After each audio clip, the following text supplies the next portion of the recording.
Assalamualaikum warahmatullahi wabarakatuh. Saya Elang Gumilang. Saya adalah pemenang pertama dari Wira Usaha Muda Mandiri Indonesia 2007.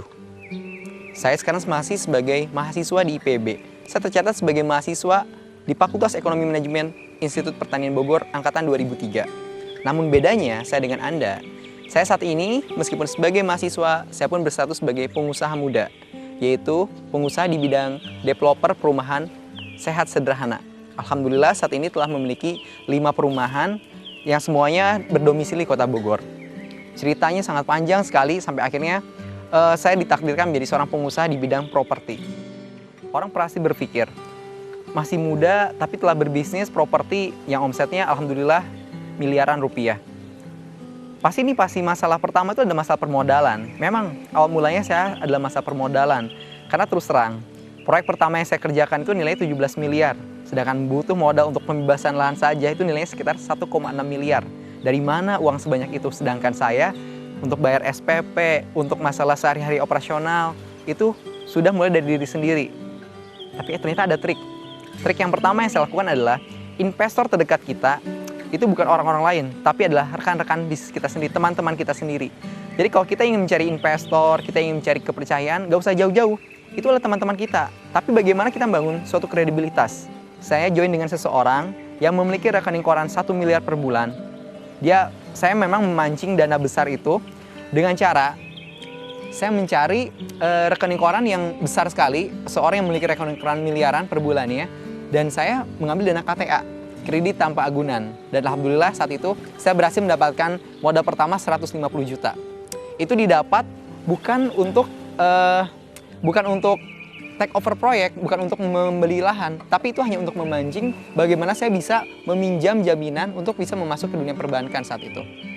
Taktik yang kedua saya lakukan adalah ketika itu karena saya tidak menyerah, saya menggunakan jaminan seseorang saat itu seharusnya, dan saya memasuki dunia keuangan saat itu, perbankan.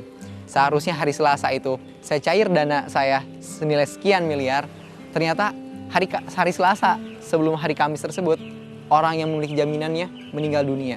Wah, ternyata ceritanya sangat menyedihkan, dan ternyata mungkin bisa jadi Tuhan tidak menyetujui saya dengan cara berbisnis seperti itu. Dan ternyata untuk mengakuisisi proyek nilai 1,6 miliar tanahnya saja itu, saya menggunakan sistem join dengan rekan-rekan saya yang terdahulu sangat percaya pada saya. Karena memang dana yang saya dapatkan tuh tidak sebanyak itu, tidak 1,6 miliar, tapi hanya 340 juta. Dan itu akhirnya saya menegosiasi dengan pemilik lahan untuk bisa mendapatkan lahan secara pembayaran bertahap diangsur selama setahun lunas. Dan alhamdulillah dengan taktik itu proyek yang nilainya 17 miliar pun sangat bisa terjadi. Itu dari segi pendanaan proyek. Terus bagaimana dengan masalah lainnya seperti kayak konstruksi dan lain-lain? Alhamdulillahnya saya memiliki kepercayaan dari banyak kontraktor. Saya menggunakan jasa kontraktor full financier. Artinya apa?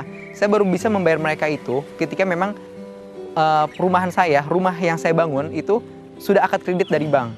Jadi rumah yang saya bangun tuh sudah akad kredit dan saya bayar dari situ. Jadi tidak ada resiko hukum, tidak ada biaya yang besar.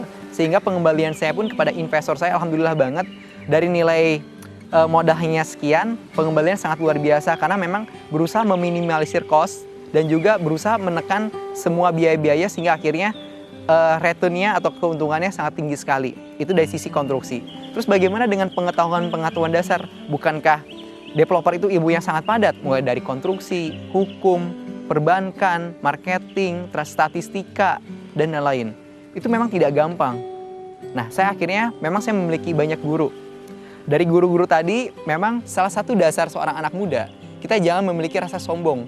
Karena kalau kita memiliki rasa sombong, bagaimana mungkin orang akan memberikan kita pelajaran? Ingat, kita anak muda yang sangat sekali butuh guru-guru. Kita anak muda yang sangat sekali butuh ilmu-ilmu baru. Open minded dan lain-lain. Jadi, saran saya bagi teman-teman sekalian, berusaha menjadi orang yang selalu tawadu. Akhirnya banyak orang yang suka pada kita, banyak orang yang memberikan ilmunya pada kita. Dan dari situlah saya banyak guru-guru baru di bidang properti. Dan alhamdulillah, mulai mengetahui masalah apa itu hukum, masalah pajak, dan lain-lain. Terus terang, di awal-awal saya banyak sekali masalah-masalah, trial and error banyak sekali. Bagaimana politiknya suatu wilayah, bagaimana birokrasi menghadapi birokrasi, dan lain. Tapi seiring waktu, alhamdulillah sekali semua itu akhirnya saya memiliki pola, dan alhamdulillah sekali dengan akhirnya berhasil satu proyek pertama saya, dan saya akhirnya menggunakan strategi refresh. Alhamdulillah yang tadinya hanya satu perumahan sekarang telah berkembang hampir 5 perumahan di Kabupaten Bogor. Itulah trik-trik saya bagaimana membangun dunia properti. Sehingga akhirnya kalau kita telah memiliki satu kesuksesan, success story, kita akan memiliki banyak sekali peluang. Karena memang yang saya jual pribadi bukanlah saya jual rumah, tapi yang saya jual adalah kredibilitas, kepercayaan masyarakat, kepercayaan para teman-teman saya, kepercayaan investor untuk menanamkan dananya, dan itulah strategi saya bagaimana membangun wilayah-wilayah. Dan untuk mendapatkan lahan pun memang tidak mudah. Banyak sekali trik yang saya lakukan, yaitu bagaimana menyebarkan para agen-agen tanah saya. Ketika saya mau akui satu wilayah, biasanya saya butuh waktu 2-3 bulan. Saya audit hukumnya, saya tanya dulu masalah politiknya, bagaimana lurah, dana APBD desa, dan lain. Walhasil, itu semua terjadi, itu membuat saya lebih dewasa dan membuat saya lebih terampil di bidang properti. Insya Allah sampai 3 tahun ke depan setidaknya saya akan tetap fokus pada bidang RSH, rumah sehat sederhana. Karena bidang ini, rumah sehat sederhana insya Allah stabil, karena ini merupakan program pemerintah yang memberikan subsidi bagi warga menengah ke bawah untuk memiliki rumah. Ini pun yang menyebabkan perumahan saya itu alhamdulillah hampir setiap bulannya satu perumahan saja bisa sampai 35 unit itu laku. Karena memang ini perumahan yang diprioritaskan untuk warga menengah ke bawah. Demikian salah satu triknya bagaimana bisnis properti dengan modal minimal, tapi insya Allah returnnya atau keuntungannya maksimal. Bahwasanya menjadi seorang pengusaha itu tidak mudah, karena kita menghadapi suatu dunia yang tidak pasti. Apalagi pengusaha muda, di mana banyak orang yang meng-underestimate anak-anak muda. Anak muda hanya dipandang sebelah mata. Tapi itu justru PR kita. PR, pekerjaan rumah yang kita harus tantang, yang harus kita jawab. Masalah atau tantangan bukanlah sesuatu yang harus kita hindari atau kita takuti. Justru masalah atau tantangan inilah yang harus kita nikmatin. Itu merupakan bonus dari Tuhan yang membuat kita lebih bernilai, membuat kita lebih berkualitas secara seni kehidupan dan atribut-atribut kehidupan lainnya. Terus terang, ketika saya menghadapi dunia properti yang saya sendiri tidak tahu seperti apa dunia properti itu, saya menghadapi banyak sekali masalah. Masalah-masalah saya antara lain, banyak orang yang underestimate pada saya, wah masih anak muda, wah bagaimana mungkin dia bisa memanage keuangan, memanage manusia, dan lain. Justru di sini seninya.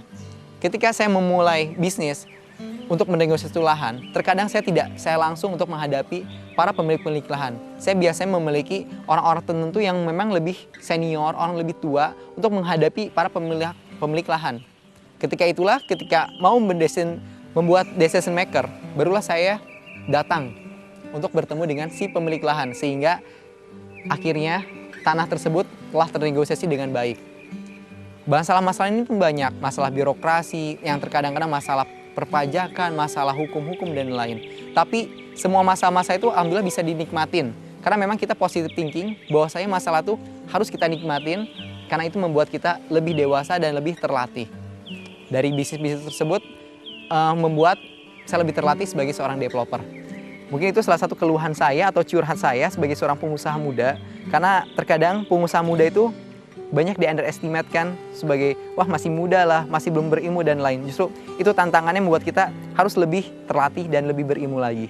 Cita-cita saya sebenarnya properti itu tidak selamanya. Karena memang saya punya cerita, kalau memang kita bahas siklus ke bisnis itu ada siklus. Dan saya baca tuh sekarang bisnis setidaknya sampai 2012 nanti, bisnis properti sangat menjanjikan. Sampai akhirnya nanti tuh decline, itu adalah masa-masa kita membeli aset, sampai akhirnya berikutnya lagi baru kita masa pertumbuhan lagi. Karena setiap bisnis itu ada siklusnya. Obsesi saya sebenarnya bukan pada bisnis properti. Bisnis properti itu memang saat ini yang saya lihat ada bisnis yang paling menjanjikan. Tapi terus terang obsesi saya sebenarnya lebih pada bagaimana menjadi seorang perusahaan yang sifatnya internasional. Harapannya sih pengen menjadi sebuah perusahaan yang seperti private equity sebenarnya. Memang yang saya lihat itu banyak pengusaha-pengusaha Indonesia, kita tuh akan ada suatu batas. Dimana kalau kita yang menjadi perusahaan atau pengusaha yang top, akan ada namanya keterbatasan modal. Dan ketika keterbatasan modal tadi, kita membutuhkan suatu ilmu baru yang namanya financial engineering. Jadi bagaimana kita membuat rekayasa keuangan. Dan disitulah memang saya terobsesi bagaimana saya ingin memiliki suatu perusahaan yang sifatnya private equity. Bagaimana merancang keuangan untuk men-take over, mengakuisisi suatu perusahaan-perusahaan baru. Itu memang obsesi ke depannya, tapi ya saya mau los aja, bagaimana Tuhan saja mengarahkannya. Yang penting luruskan niat dan bagaimana menyempurnakan ikhtiar-ikhtiar saya. Masalah membangun kepercayaan itu masalah yang nggak mudah ya. Karena meskipun kita misalkan kita jujur, tapi kadang masalah profesionalisme itu masalah nggak gampang. Apalagi anak muda masih kurang banget ilmu. Atau kadang-kadang kita profesional jujur juga, tapi masalahnya dunia global tidak mendukung. Seperti tiba-tiba terjadi krisis global yang mengakibatkan jujur dan profesionalnya nggak cukup. Karena memang tiba-tiba ini masalah dunia. Akibatnya orang pun nggak mau ngerti kadang-kadang masa krisis global. Yang mereka tahu adalah untung dan untung. Tapi bagaimana caranya membuat kita tuh memiliki kredibilitas? Pertama yang saya bangun tuh adalah bagaimana kredibilitas terbangun tuh bukan dari orang-orang besar atau tiba-tiba. Tapi bisa jadi kredibilitas itu lahir dari teman-teman kita ketika kuliah, teman-teman kita, tetangga kita, sahabat kita. Jadi kalau kita membiasakan diri kita dengan ketidakjujuran, mencontek misalkan, ataupun hal-hal yang negatif, bagaimana mungkin orang-orang yang di luar saja percaya, sedang orang dekat kita saja tidak percaya. Jadi yang pertama harus dibangun tuh bagaimana orang-orang sekeliling kita saja percaya pada kita jujur. Yang kedua, saya biasanya itu ketika mengadakan perjanjian dengan pihak investor, saklek-sakleknya. Bagaimana tuh kalau terjadi kerugian tuh seperti ini. Bagaimana kalau terjadinya mismanagement, resikonya apa, saklek-sakleknya. Bahkan suka ada ijab kabul, bahkan suka divideokan. Sehingga akhirnya tidak ada masalah di kemudian hari. Terus masalah berikutnya yang paling utama, saya tuh biasanya membuat semua itu sifatnya variable cost. Sehingga kalau terjadi kerugian, itu minim sekali resikonya. Contohnya kalau membeli lahan, jangan langsung bayar secara tunai, tapi bertahap. Sehingga kalau ada yang namanya kerugian pun, itu biasanya minim karena kecil. Atau kalau mau beli lahan pun tidak lebih harganya tuh harus sekian nilai pagunya, nilai patokannya. Atau ketika mau konstruksi pun usahakan pakai kontrak full financing. Sehingga akhirnya konstruksi pun intinya kita berusaha menyebarkan resiko-resiko kita.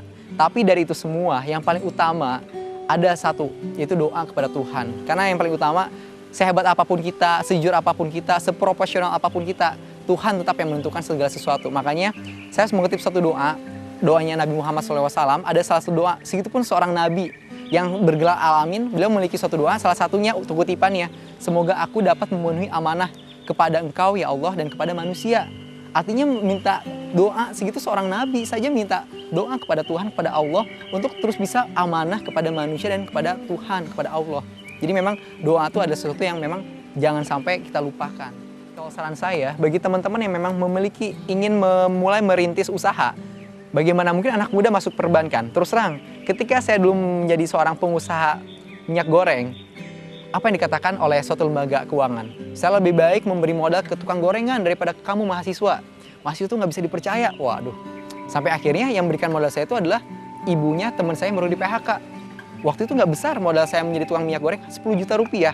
Kata si ibunya itu, Lang, lebih baik ibu tuh baru di PHK nih. Lebih baik kita sama-sama orang susah, Lang. Udah ya kamu kelola uang ibu. Waktu itu 10 juta rupiah. Sampai akhirnya ya uangnya ibu tuh saya kelola. Akhirnya ya tadinya tuh saya naik angkot, punya motor, sampai akhirnya punya kendaraan pribadi untuk saya jadi tukang minyak goreng.